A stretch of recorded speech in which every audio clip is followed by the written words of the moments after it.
Netherlands. She grew up in Mozambique and worked there as well for 11 years, mostly in adult literacy, teacher education and training, as well as HIV prevention. Following the completion of a PhD, she has been working as an independent consultant, international consultant, in many countries across various areas, including development and humanitarian settings, and particularly in education, gender, health, and nutrition. Muriel is currently the team leader for a global evaluation that we're doing for UNICEF. It's about UNICEF's contribution to education in humanitarian settings. And so, yeah, we're excited to have this opportunity to learn a bit more about from different speakers. And I'm going to hand over to Muriel now. Thank you very much for coming. Okay, thank you so much, Christine. Thank you, and good afternoon to everybody. I'm very pleased to chair this panel. I think it's a very interesting panel, and I think that we have a very interesting, diverse group of speakers here who have a lot to share.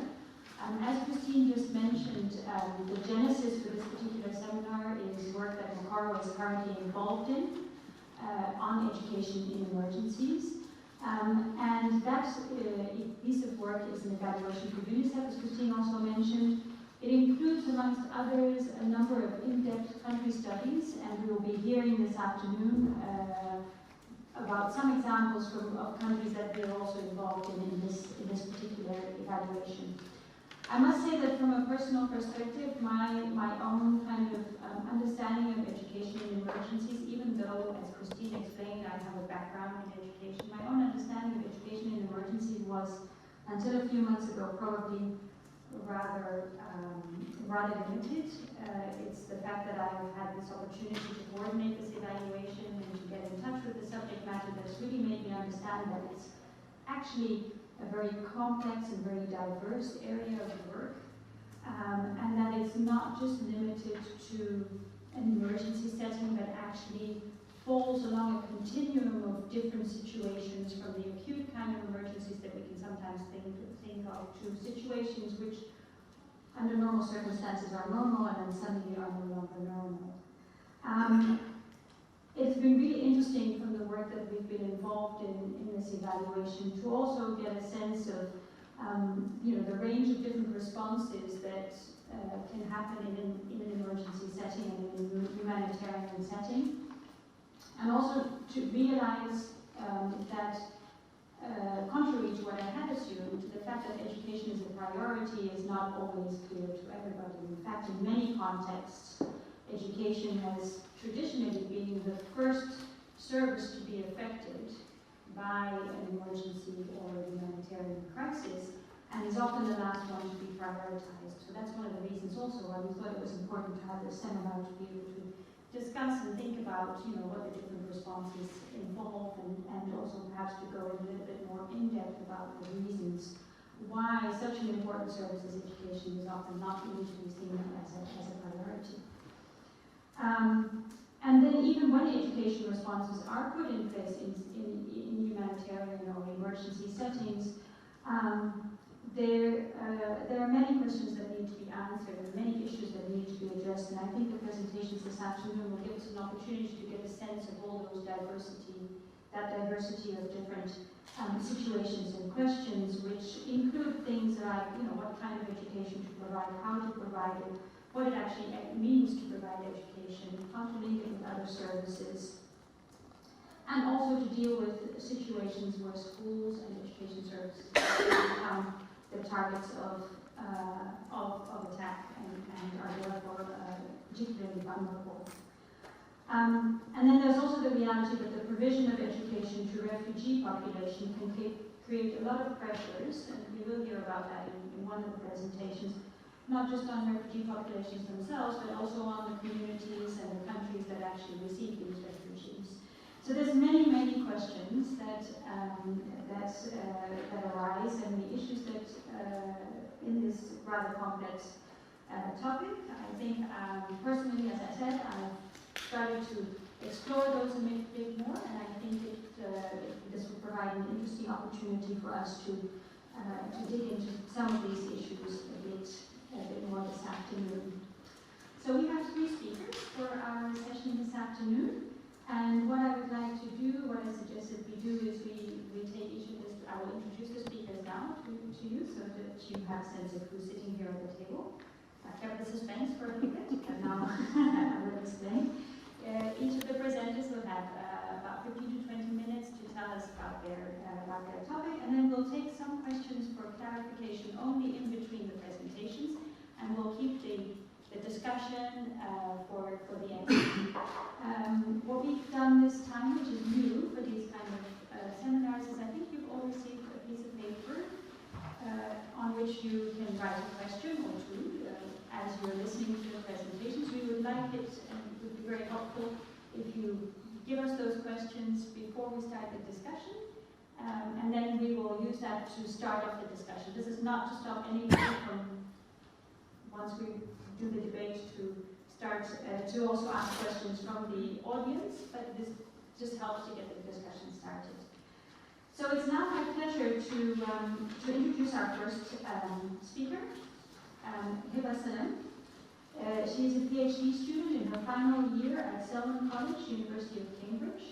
And after witnessing the devastating impacts of war on Syrian children, Hiba left her home in Damascus in 2014 to start her doctoral studies in educational research, where her interests have lain at the tangent of education and context of forced migration, and with a focus on social cohesion and Syrian refugee students' experiences in Jordan. Her PhD research explores Syrian refugee students' perceptions and experiences, and looks in particular at the concept of well-being in Jordan's segregated double-shift schools. She's done a number of publications, including a policy paper discussing the findings from her research, and also a literature review mapping the challenges that adolescent girls face in conflict-affected settings. Hiba, welcome to this discussion, and very much appreciate you being start. Thank you. Hello everyone, thank you very much for the introduction and for being here. Today I'm going to focus on a case in Jordan, as we said, and I want to talk about what happens after we provide education for refugees. So we're aware and we know that all children have the right to education, especially and including humanitarian settings, which includes wars and emergencies. But what are the big questions that come up when we do try and provide education, especially in contexts that are suffering from the consequences of such an influx of refugees? So these questions include, what is the actual purpose of education? What are we trying to teach refugees?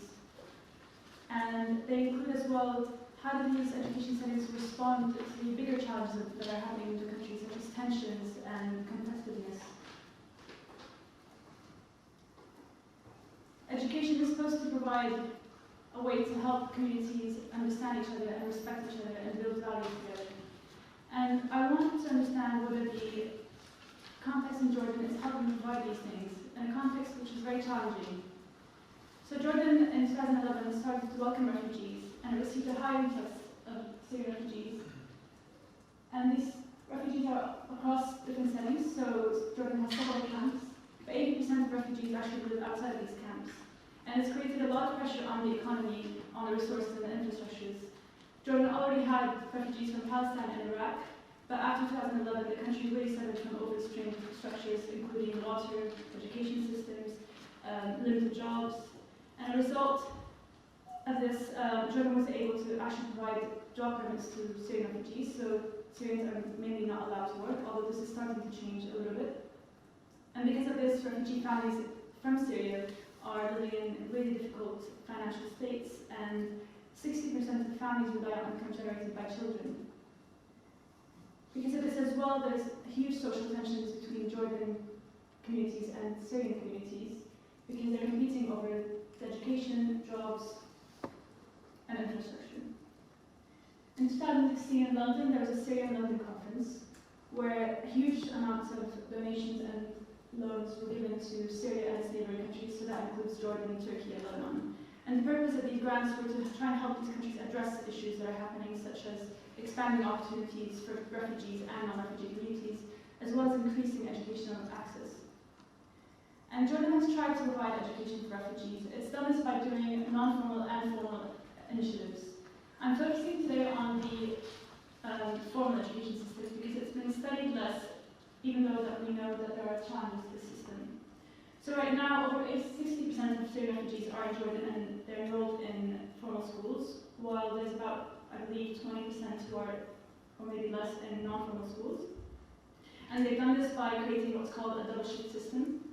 In the double shift system, usually, and almost in all cases, the morning shift is for Jordanian communities only, and it's probably about 8 a.m. to 12 p.m., while the afternoon shift is for Syrian refugees, and it starts at 12:30 and ends around 4. So there's about a half-an-hour window where the shifts change and the teachers change, and that's also created an overcrowding of schools because they've had to provide for a huge influx of children in the country. And we know from the limited reports that the students, even though they have access to education, are dropping out by secondary education. Very few students actually complete secondary education from the afternoon shift. We know that the issues relate to financial hardship and poverty. The boys are often forced to start working to help their parents. Girls are often being married early because they're trying to relieve their parents of financial pressure. But there are other issues which I'm focusing on today, which relate to social tensions and the effects on schools. So there's a lot of bullying and discrimination that's experienced by refugee students. There's distance to school, which creates opportunities for violence and insecurity. And there's also the instability that students face when they don't know what country they're going to stay in, whether they ever have a job opportunity in the future, and other issues. So basically, I want to understand these experiences, but I wanted to understand them through students. I wanted to really understand why these students are thinking of dropping out. What are the factors in schools that are impacting how they feel about their education and their futures? And I also want to understand and focus on whether these school settings, the double shift system, is actually helping address any issues in the country, or whether they're creating a setting which actually reduces social cohesion in the country. I did this by using visual-based methods because I worked with students who are between the ages of 13 to 16. Many of these students had actually lived through certain years of the war, so they experienced violence, and it was a sensitive subject. I tried to use these visual diaries to create a dialogue and discussion over the period of 3 months, and I interviewed about 80 students. There were 40 girls and 40 boys to also try and understand how gender is an important issue when we look at education access and experiences. I also interviewed teachers just to get an idea of how they reflect on experiences compared to students. So these are just brief examples of the diary. This is the front page, getting to know students more, so my age, what school I'm at, what is my country, who are my friends, what are my hobbies.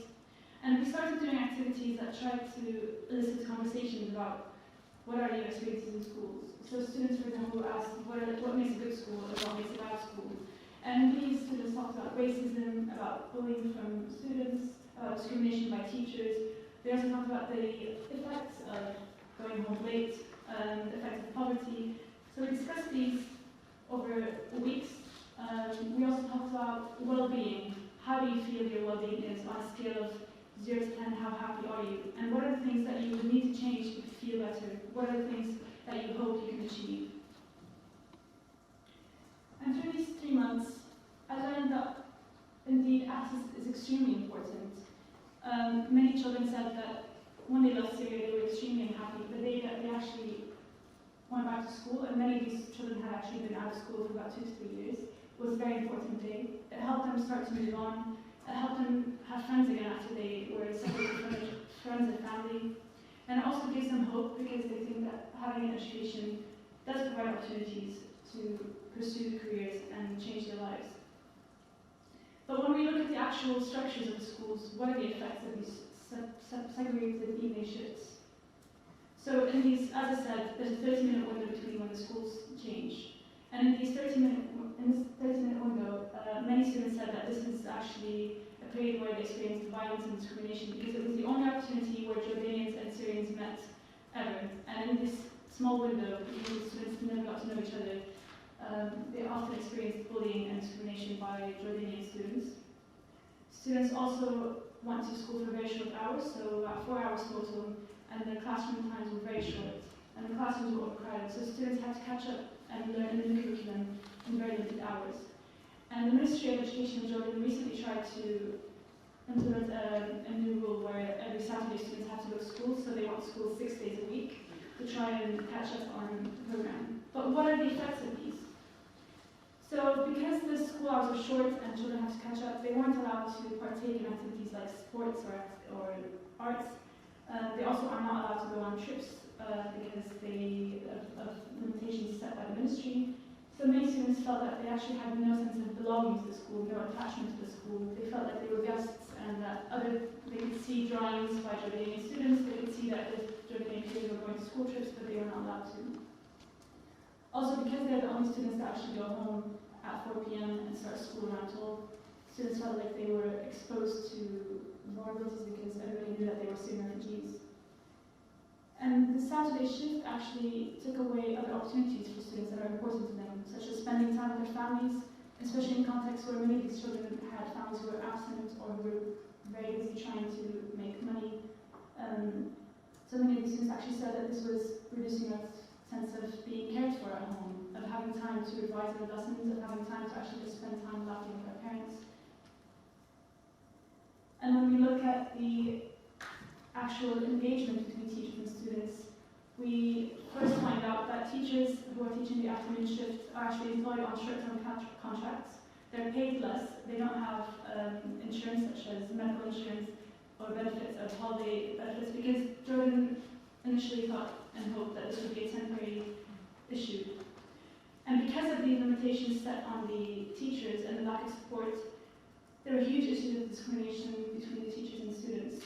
So students felt that the morning students were actually taught better because the teachers were paid better. Students felt like they weren't encouraged and that the teachers didn't believe in them. But when I spoke to teachers, many of them said that we simply don't have the training and capacity to actually help these students who need extra challenges, who need additional support because they don't know the curriculum, who are taught 6 days a week and were paid less. The actual structure as well of being unable to actually meet Jordanians is problematic.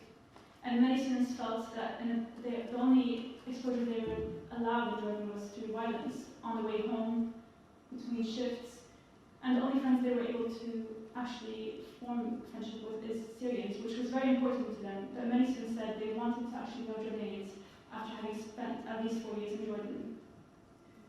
Students felt that nobody knew their name. They were known as refugees who left school at 4 p.m. They felt that they had a fear towards Jordanians because they weren't actually able to ever speak to them. And there were other challenges which were actually alarming. The effects of discrimination and of limited social cohesion had broader impacts on refugees. So for example, many girls said that their parents were refusing the idea of early marriage, which is in part related to cultural norms, but also many students said that my mother, who was married early, had decided that she would never let that happen to me. But now we're living in extreme conditions of insecurity. The boys are harassing me on the way to school. I'm being exposed to violence. My teachers don't believe in me, so I'm not studying well. And my mom thinks now that maybe there's no point in trying to keep me in education when our harsh realities are saying something else. And that meant that many parents were changing their minds about whether marriage is the right solution for these students. And many students were expressing how they were seeing these changes and they felt very helpless. When I spoke to some of the boys, many of them said there's no point to education because we know we're not allowed job permits. We know that we might be kicked out of the country anytime soon. So while we do provide education access, we are also still limited by the actual broader challenges. And we start reflecting on how these challenges do impact the way refugees' identities are being shaped and the aspirations for the futures. But during my time, I also learned some positive things. I learned that even small initiatives do have an impact. I learned that there were teachers who said they were staying up all night to think of how they can try and negotiate with someone in the ministry to let these students out on a school trip. They were trying to help students revise for lessons outside of school hours, even though they had limited support. And students said that these teachers actually helped them feel like they do want to be something. They do want to try and challenge these limitations. I also learned about an important initiative in Jordan, which is called Generations for Peace. And out of the 4 schools I visited, 1 school was involved in this program. This program allowed Jordanians and Syrian refugees to meet about twice a week after school, and they performed art activities together, they cooked together. And many of these students said, initially I never wanted to think about integration, but now that I met these Jordanian students and they were nice to me, I feel like maybe I have a future here, maybe I do want to be integrated, maybe I want to know people. I also learned that actually engaging students' experiences is very important to research and policy making. And many students said that by the end of the research, they felt like it was the first time they had the opportunity to think about what is possible for our futures. Can we tell some of our experiences? Can someone help us understand how to navigate the limitations? So overall, I think that these challenges show that when we do try to provide education access and we try and evaluate where resources should go, we need to think about the broader issues, and we also need to think about how they impact students and what are the small, even small initiatives that we can do to try and help communities learn together. Thank you.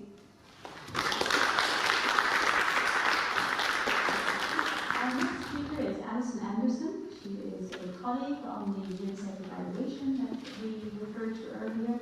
And in real life, when she's not doing evaluations with us, she is a non-resident fellow with the Brookings Institution Center for Universal Education. And her work focuses on quality education and how that contributes to sustainable development, disaster risk reduction, and climate change adaptation and mitigation. Allison is also an adjunct professor on critical challenges and opportunities in education and emergencies through to recovery at Columbia University School of International and Public Affairs. As I mentioned, Allison is working with Mokoro on this evaluation and has worked on other assignments before. And she's also, in the context of the evaluation, the team leader for the Nepal country case study, which I believe you will be talking about. Thank you. It's a pleasure to be here with you all today, and thank you for your presentation, Hiba. And in fact, as you just heard from Hiba, crises all too frequently disrupt children's education and impact students, teachers, and the education infrastructure, the education sector overall. Crises not only, so conflict, disaster, epidemics, all of these kinds of crises, damage, destroy school facilities and education systems. They threaten the physical security and psychosocial well-being of both students and learners. They interrupt education continuity. We know that the longer kids are out of school, the less likely they are to come back to school. So that interruption of educational continuity in the midst of a crisis is a really critical factor. And so one of our goals in the education and emergency sector is really to get kids back in school into a safe, quality environment as soon as possible. And I think what we also heard from Hiba is that it's not just that emergency response and this immediate damage, but it's also long-term protracted crises. And there's a real impact on, even if kids have access, on, again, psychosocial well-being, on the quality of teaching and learning. We know, in fact, that 1 in 4 of the world's school-age children live in countries affected by crises right now, and we know that 75 million children are currently in need of educational support. In fact, children in crisis and conflict-affected countries are 30% less likely to complete primary education than other children around the world, and 50% less likely to complete secondary education. And the figures are even more dire for refugees, so for people who cross an international border like the Syrians in Jordan. For refugees, only 50% of children have access to primary versus sort of a global level access of more than 90%. And refugee education, refugee adolescents only 22% have access to lower secondary, and just 1% of refugees have access to tertiary school. So if we step back from this example of Jordan, we see that this is a crisis really around the world of stunning proportions. And yet, less than 2% of humanitarian aid goes to this sector, to education in emergencies. And the reason for that is that traditionally, education was not seen as a priority response in humanitarian work. And in fact, if we look at the beginning of education emergencies, we can see that back at the very beginning, 2001, 2002, 2003, there was a global conference, the first ever global conference on education and emergencies, where this was actually 2002, where kind of people working on child protection in some of these agencies like UNICEF or Save the Children came together and were sharing lessons learned and saying, you know what, actually, I'm not just doing child protection in the field, I'm doing education too, even though it's not technically part of our humanitarian response. And I'm seeing it's making a big difference in kids' lives, in communities, to families. And they said, you know what we really need to do is we really need to make a concrete, we need to have some standards. Initially, there were a set of global humanitarian standards, there still are, called SPHERE, and the education community went to SPHERE and said, we think education is a priority as well, it matters to communities. It protects young children and provides psychosocial support. And the humanitarian community actually said, no, we don't see this as a priority. And so the education community went ahead and developed their own standards. And also at the World Education Forum in 2000, there was when the world committed to reaching education for all, there was a subset of that which said, you know, we're not going to reach this unless we really start to make a difference in crises. And so together with, you know, a network starting to form and starting to have a common framework, a common language, this kind of sector has grown over the past 2 decades, or a decade and a half, I should say, and started to professionalize. And it's been all the more important that it's not just, we've seen, it's not just in acute emergencies that education is overlooked, but that these crises, these conflicts, these natural disasters contexts, the length of displacement isn't just, you know, 1 year, 6 months, 1 year, 2 years. The average length of replacement is now 17 years. And so when educationalists, those working in child protection, continue to hear education is not a priority response, what they were seeing is that the result is that education just falls through the cracks. And if you wait to development, that's 15 years, that's an entire generation that has gone without education. And so as a community, there have been some real advancements over the past decade and a half, not only the standards, but also at a global level. Humanitarian coordination now has an education kind of sector coordination group led by UNICEF, co-led by UNICEF and Save the Children, which is also making a lot of advancement on the ground. So we're seeing some real changes, but still we hear education can't wait, and yet it's still waiting on the ground and more work needs to be done. I'll step back for a second and just say, you know, what is education in emergencies, and define this since we're talking about it. And I am going to use the definition that comes from this global set of standards from the Interagency Network for Education in Emergencies.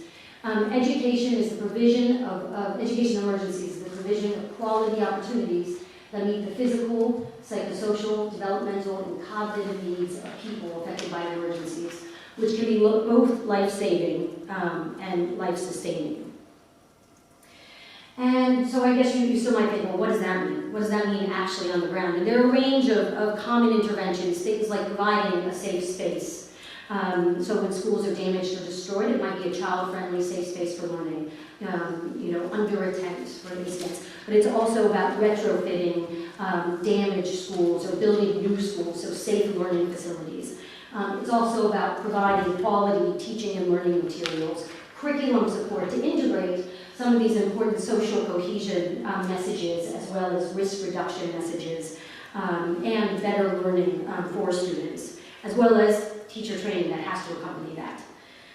It's also about providing support to community participation, and critically, it's about linking with other humanitarian sectors, such as protection, such as water and sanitation, and health and hygiene, to make sure that the school really is a venue where these different sectors come together in an emergency.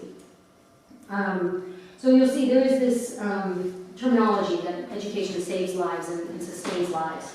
And just from the examples I gave you on the common components, we could say that education saves lives because it provides a safe space against exploitation and harm. We know that child trafficking, all sorts of exploitation or harm, follows crisis and emergencies. So this is a safe space for young people where they can learn vital new survival knowledge and skills, such as landline safety, such as health and hygiene when there's a cholera epidemic, and communication lines that usually serve a community have broken down. Where do young people and their families learn? They learn through getting this information in school, and they take it back to their families. Disaster risk reduction. There's been an earthquake, and you're worried about another earthquake. What do? You don't even know what to do when that happens. So in school, you're actually learning, or in these temporary safe spaces, you're learning how to react, how to be safe, and how to better prepare in the future. Or things like HIV/AIDS prevention. So that's again where we see a lot of these cross-sectoral links. But we also say that education in emergencies sustains lives, and I think you heard this a lot in Hiba's presentation, how it provides psychosocial support to young people, and that offers structure, stability, and hope for the future. And not just for young people, not just for those learners, but for their families and their communities too. And in doing that, in that socialization and bringing people back together, having a sense of normalcy, it does help to heal bad experiences. And critically, also supports skills building. Things like, again, conflict resolution, peace building, learning about the risk reduction skills, but also learning basic literacy and numeracy, the foundational skills that kids need. As Hiba also mentioned, it's also a right. So this is also something that needs to be done because it is a right underpinned by international and regional and national laws all around the world. But I think critically, it's also prioritized by families. And we hear that by children, by families. We hear that over and over. In almost every country I've ever been to, young people describe education as a light in the midst of darkness. And there's a quote that I always think of from a refugee in Darfur who said, "The rebels took everything from me. The only thing that they could not take is what I had in my head, my education and my learning." And really you hear that over and over. So it's quite powerful. And the other reason why education in emergencies is critical is that it does offer, as horrific as disasters and conflict and crisis is, it offers a window of opportunity for transformational change. Really to build back better with prevention, with preparedness, with better response that's thought through. These are the areas of those global guidelines, the minimum standards, making sure that everything that the international or national and governments, that the community, education community does, is underpinned by community participation, by coordination, and by multi-hazard risk analysis. And then building back better, really thinking not just about safe learning, which is often what education in emergency is about, that sort of safe access to safe learning environments. But it needs to also be about teaching and learning and improving the quality of teaching and learning.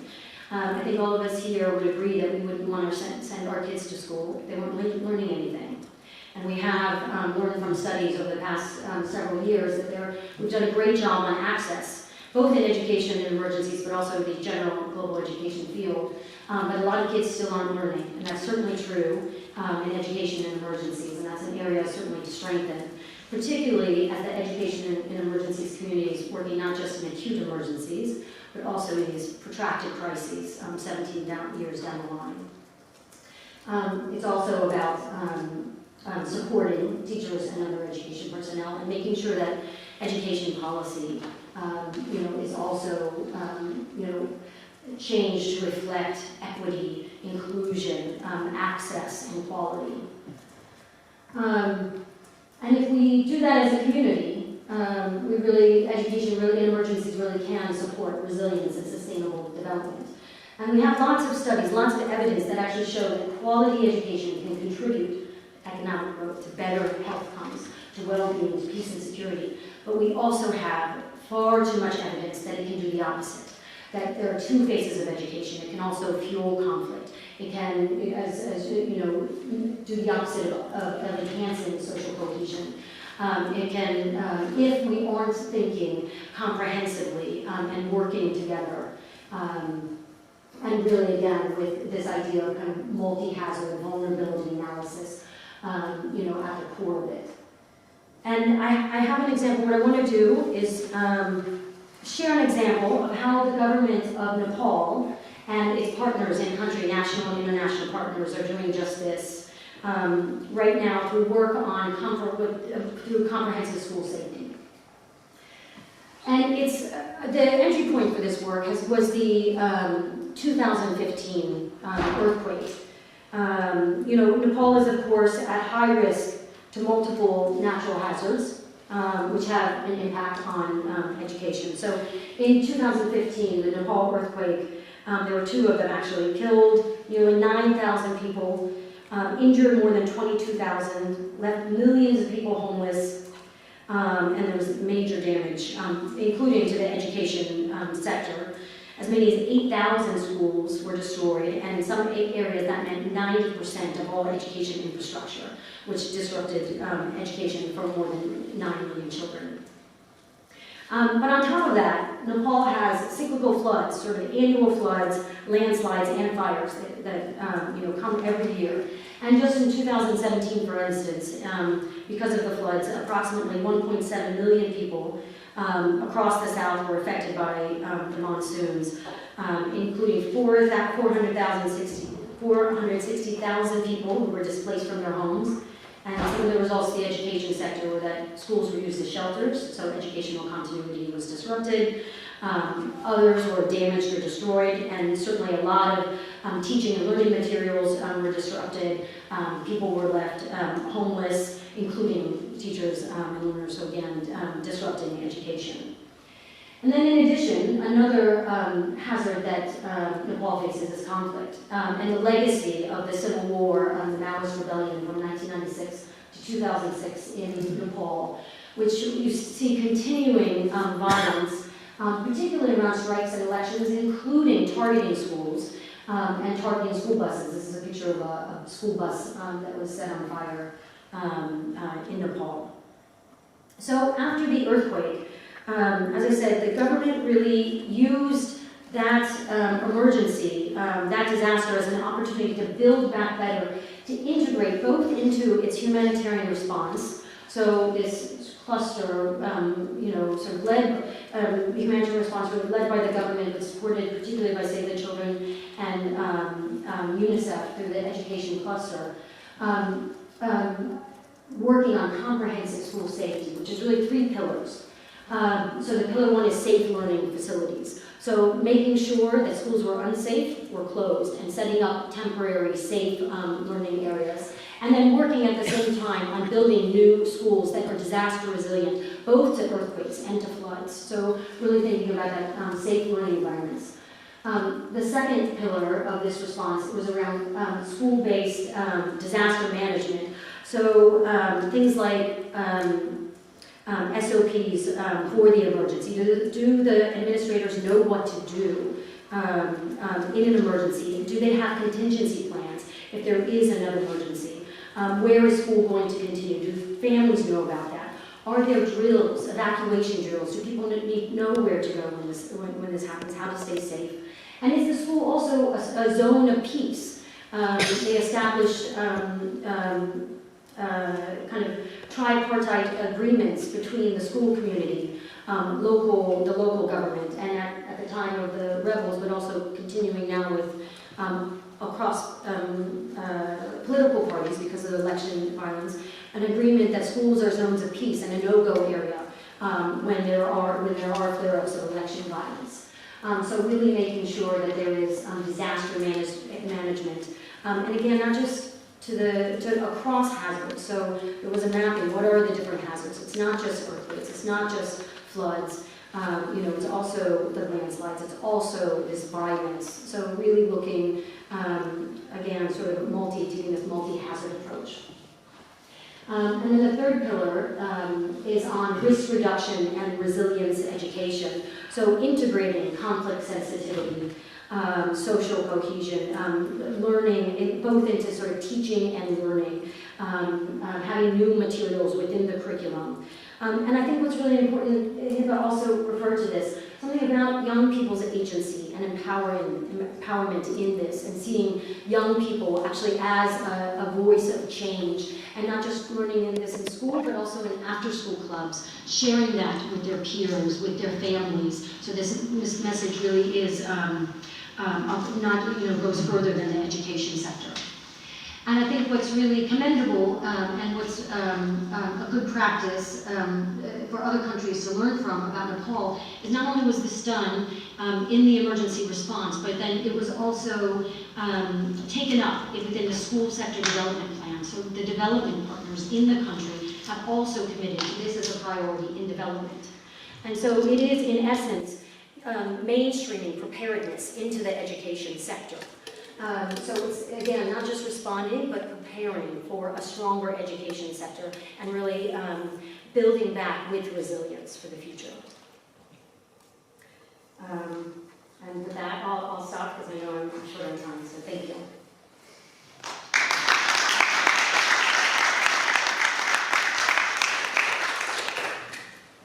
So we're really taking you on a journey today. So we started off in Jordan with Syrian refugees, and then we talked, I think, through what Allison said about the global context and how this important sector has evolved over time. And we looked at this interesting Nepal example, I think, which gives again a different perspective on how to deal with education in emergencies. And then now we'll move on to our third presentation, which takes us again to another part of the world, to Mozambique. So I'm very pleased to introduce Muriel Tamagnan. She is an experienced education specialist with global experience in education in emergencies and development, and particularly in developing and implementing programs, doing program management and technical expertise. Her technical focus lies in school leadership and management, school financing, teacher professional development, gender and quality assurance in global humanitarian and development contexts. So lots of contact points for the things that we've just talked about. Marie previously worked for the World Bank in Latin America and the Caribbean, also in the Middle East, West Africa, and East Africa in technical and operational education programming. More recently, Marie has been with Save the Children as a humanitarian education advisor, and she actually recently returned from a country that's very special to me, Mozambique, as the lead education program manager for Save the Children, where she was working following cyclones Hiba and Kenneth. So, thank you very much. Thank you very much for the introduction, and thank you everyone for being here, for having me. So I'm going to completely shift gears now from refugees and theory and research and move on to actual implementation of education and emergency programming with a specific focus on internally displaced people and host communities. So often when we talk about education and emergencies, we think refugees, but there are many, many other people who are affected by disasters, by conflict, and those are internally displaced people and the host, what we call the host communities, but the people who are just there and are living through whatever these disasters are. So I'm going to talk about Mozambique. I just came back from 8 weeks as the lead program manager for Save the Children's response in Mozambique, following cyclones Idai and Kenneth. So when we talk about Mozambique, we're now talking about a natural disaster, and we're talking about the effects of climate change. Why climate change? Why is this more than just your average natural disaster? Because cyclones Idai and Kenneth were both massive cyclones, and they followed each other 5 weeks apart. It was the first time in 50 years that Mozambique had been hit so rapidly by 2 huge cyclones. So we are talking about the effects of climate change here. And when we talk about the effects of climate change, going back to Allison's presentation, for education, we need to start thinking more beyond the immediate response that we have towards building back better and stronger and putting people in a better position to face the next disaster that will come, the next natural events. So in early March, Save the Children and the humanitarian community knew that very likely something was going to happen in Mozambique. A tropical storm had just come through. Here in Manica and Sofala had come through and caused intense flooding in the country and had gone out to sea. And we knew that very likely that storm was going to turn right back around as a cyclone and hit Mozambique, Zimbabwe, and Malawi. And in fact, on March 15th, it did. Beira, that you see on the map, is in Mozambique. It's the capital of Sofala province, and it is the area that was directly hit by Cyclone Idai. Zimbabwe and Malawi were also hit. We did not know a lot on March 15th. We knew that millions of people had been affected in Mozambique, Zimbabwe, and Malawi combined. We knew that there were going to be internally displaced peoples. We knew that infrastructure was going to be highly damaged or destroyed. And we knew that health implications were going to be very severe. So this was very likely going to cause cholera outbreaks, make malaria outbreaks worse than they may already have been. And we knew that for agriculture, this was going to have a massive effect. So this was categorized immediately as Save the Children's highest priority response, which is a category 1. So on March 15th, we knew that we were going to surge in many people, many experts from different sectors, and we were going to send them to Mozambique, which is how I ended up in Mozambique. Save the Children did this, but many organizations in the humanitarian sector and in the development sector did this. So suddenly we saw a huge influx of thousands of humanitarian and development workers who arrived in Mozambique the week following Cyclone Idai. So when I arrived, I did not know a lot. No one really knew a lot, but I was sent to Beira Sofala, where I headed the response for education. There were two things working in our favor at the time. We may not have had a lot of information. The government was still collecting data. The development organizations present in Mozambique were still collecting data. But what Save the Children had is our country office was extremely responsive. So Save the Children already had a presence in Mozambique. We did not have one in Beira, but we had a country office.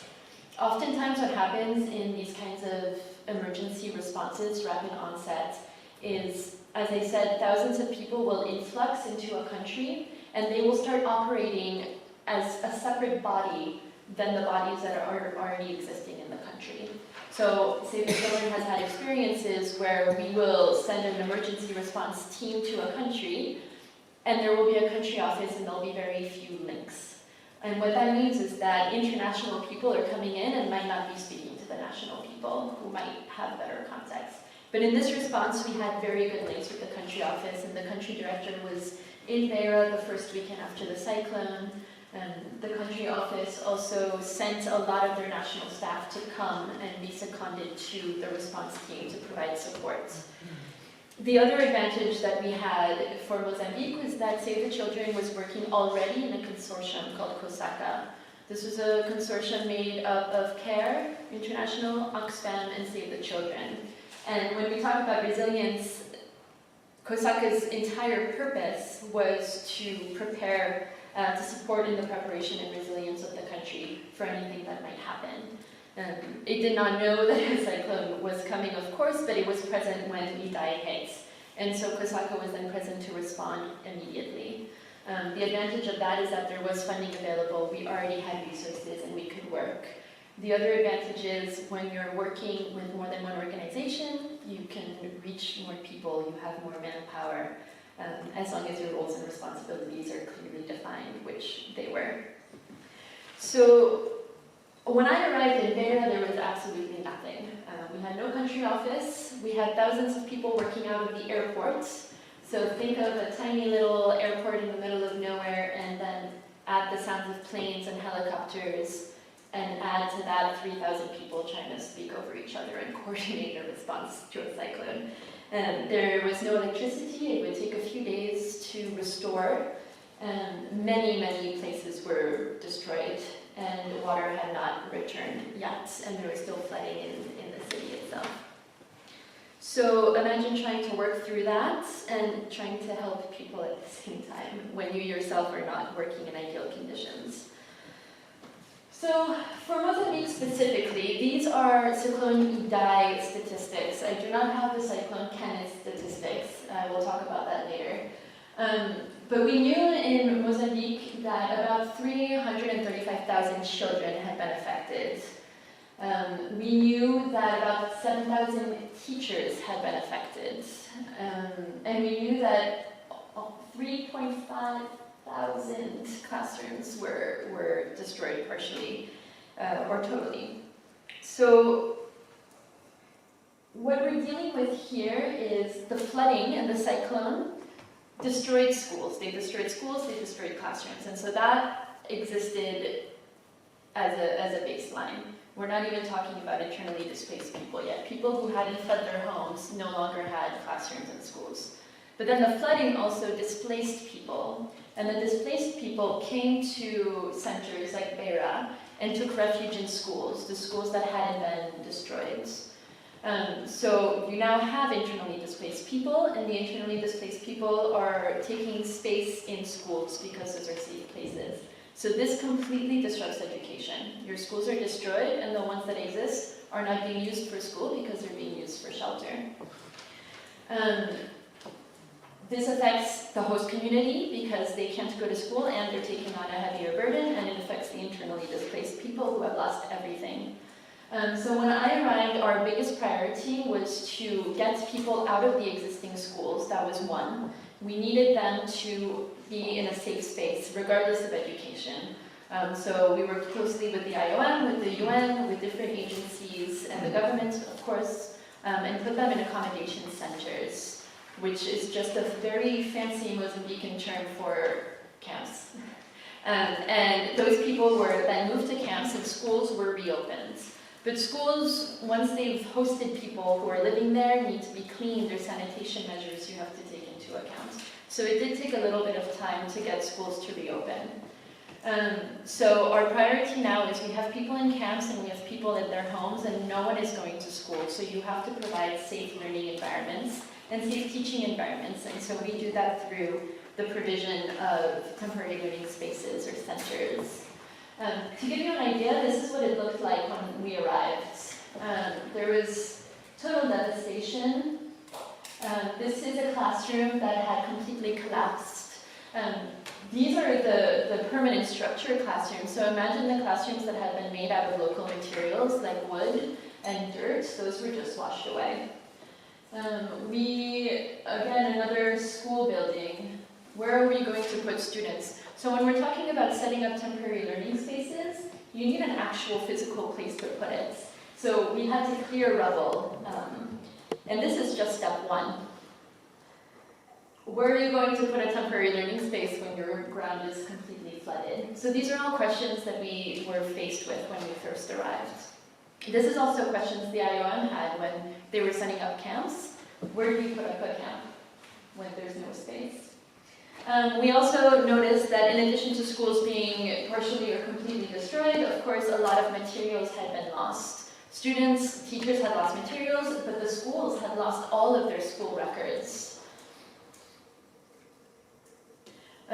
This is a picture I took of students that are still going to school in their classroom, even though the roof is gone. And so we're dealing with the situation also of teachers and students teaching in very difficult conditions. It was, in the 40, 42 degrees Celsius every single day while I was there. These children are out in the hot sun, and so how do you expect people to learn, let alone that it's simply not safe to be in a classroom that's partially destroyed.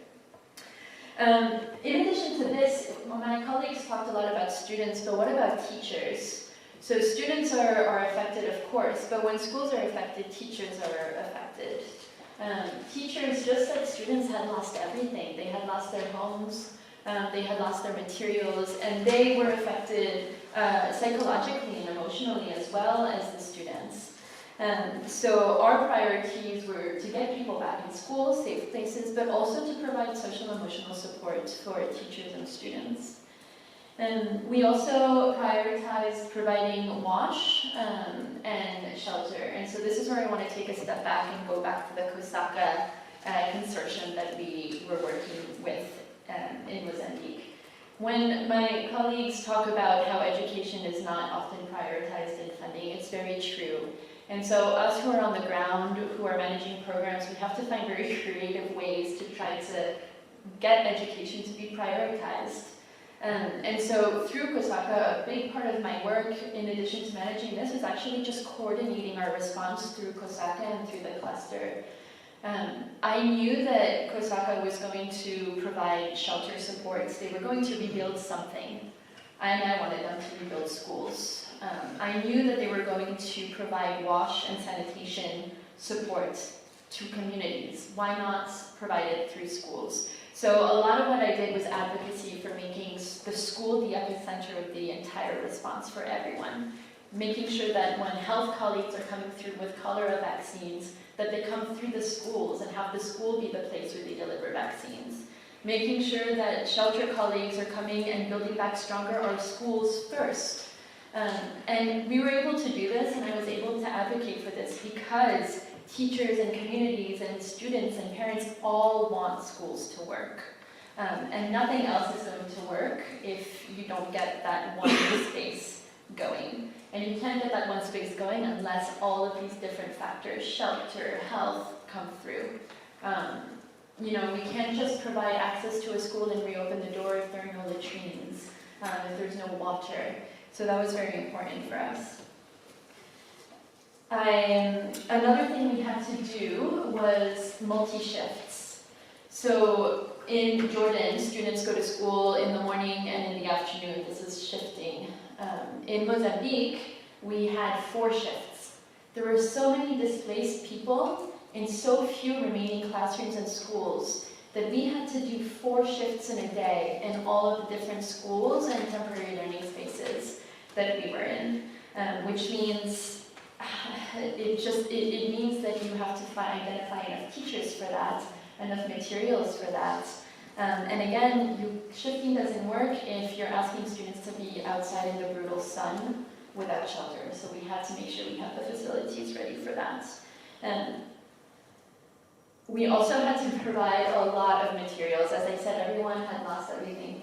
These are UNICEF School in a Box kits. So in Mozambique, the first grant I received was a UNICEF grant to provide access and materials to students. These are School in a Box kits, which essentially you give to schools where you put up temporary learning spaces, or camps where you put up temporary learning spaces. And you provide, these have materials for teachers, they have blackboards, they have everything you need to kind of get a classroom going again. This does require that teachers know how to use materials. In normal schools, that's completely fine. Teachers are trained, they're there, they're present, they've always used these kinds of materials. And in camps where you've now set up a new tent, a new temporary learning space, and you've identified volunteers to be your teachers in those temporary learning spaces, when you distribute materials like this, it also requires training these people on how to use these materials and how to do any kind of teaching in these temporary learning spaces. This is what a temporary learning space looks like when we are building it. So we receive some ready-made tents, but those are very expensive. And in general, in rapid responses everywhere, we'll receive ready-made tents, but very few. It's really just to get things going. You're then expected, and we see that Bangladesh is a very big example of tarpa tents. So we were expected to build 200 of these, which when they're finalized, look like this on the inside. They're full tents and they are full classrooms. So they're safe spaces for teachers and students. A challenge is materials. So you need to have wood, and you need to have nails, and you need to have rope. But this is what we did, and we built 200 of them in about 3 months. Of course, we had to train people on activities you can do inside. This was an example of psychosocial games that we were playing with students and teachers. These are the ready-made tents. This was just to show you the ready-made tents that we had. The biggest challenge we had in Mozambique, if you talk about education, is the displacement of people. By the time I left, I was there for 8 weeks, so I was there really at the rapid onset. And the message I want to give is that there's going to be years of work that follows the work that I did in those first 2 months. There's a lot of rebuilding to do, a lot of professional development to do for teachers, and there were so many displacements in Mozambique that there's an entire kind of education system you have to rebuild in camps. So what I mean by displacements is, when the flooding happened, people were moved to schools. Then the government moved them a second time to temporary camps. So people have now been displaced twice. And then the government moved them a third time to permanent camps. So people have been moved 3 times. And each of those times the humanitarian sector tries to go in and intervene in those specific places. But when people keep getting displaced over and over again, you kind of have to start all over again. You have to meet those needs. So when I left, finally people had been moved to permanent resettlement camps, which are just mega camps essentially. They're in non-floodable areas, but they're still big areas where there's no school. So you then have to go in and you have to build schools. A really big part of the work that we do in education and emergencies is the ability to be flexible. So even though we all kind of respond in similar ways, we have similar interventions, nothing ever goes the way you plan for it to go on the ground. You have to be flexible with the donor funding you receive. UNICEF will have specific interventions they want you to do, and maybe the European Union will have different interventions. So you have to be flexible. No one could have expected in Mozambique that after we started our programming, that on April 25th, a second massive cyclone would hit. And it's only because we were able to be flexible with our interventions, with our own human resources and our own financial resources, that we were able to respond to a second massive cyclone. I'd also, my big message is, for Mozambique, I was there for, again, 2 months, so I was not involved in a lot of the long-term rebuilding that we have to do. But again, this is a natural disaster, and as my colleague Allison said, there's a lot of work that goes into building back stronger, resilience work, and not just for education, but for agriculture, for health, for water and sanitation, and this all takes a lot of time. So education and emergencies, while I was there for a rapid onset, this emergency will exist far beyond the life of the first grants that we got, and far beyond the life of the first team of specialists that I built while I was there. And every day in the field is a different day, and it's so easy to get bogged down by the different challenges and someone telling you that education is not a life-saving measure, so we're not going to worry about it right now, we won't put your tent on a helicopter. Those are things that we deal with every day, and it's so easy to get kind of dragged down. But I would say for all of us who are interested in working in the sector, who have done our research on the sector, that the biggest thing you can do for yourself and for the children that ultimately you're trying to serve is to constantly, on a daily basis, take a step back and remember who you're working for. And we can't work for children if we're not focusing on them, if we're not focusing on the safe spaces, on the teachers and on the parents, and on their social emotional well-being as well as access. So yeah.